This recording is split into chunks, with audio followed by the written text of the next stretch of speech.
Advanced Search Strategies, Google Scholar.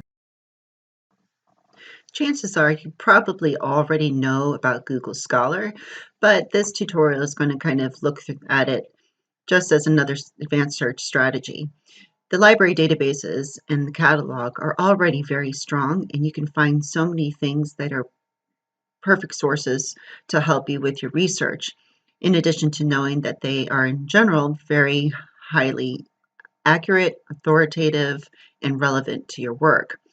But it is nice to know about Google Scholar and have it in your back pocket because it combines the natural language function of Google with a little bit more focused um, list of results that are more closely tied to the scholarly and accurate, authoritative work that we want for your research. So briefly, here's the main page for Google Scholar. It's got the usual search bar.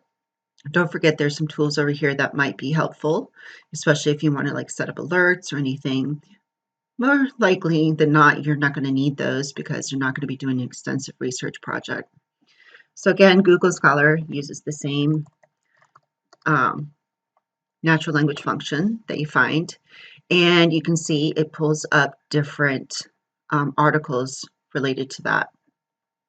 And very much like the library databases, you can sort by relevance, you can sort by date, you can look for citations, you can set date ranges, and you'll see that they often allow you to see if there's a PDF or not. So you can see that you can save it to Google Scholar if you create a profile. You can cite it.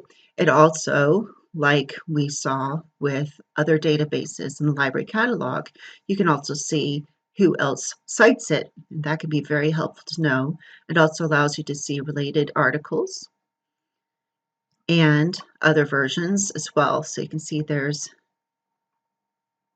some different things. And this actually looks like it might be a different article altogether, but that's okay. So we can see that if we click on it, you can see where it takes us. And it takes us here. And this is one that I can actually download here. Sometimes, however, you'll get to one that you can't download. And that's where it becomes very helpful to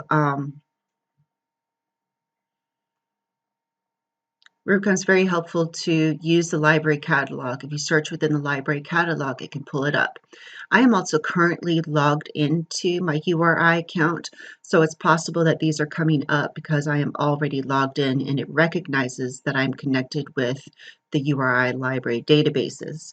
If not, though, again, I can just copy the title or look for the authors in the library databases or in the library catalog and find the article for myself. So again, Google Scholar can be very helpful, especially at the very beginning of a research study and you're looking for things that can help you, and it's easier to maybe use natural language instead because you don't have search terms yet. But it's really good to explore the databases because they can pull up so many different sources and allow you to be much more focused.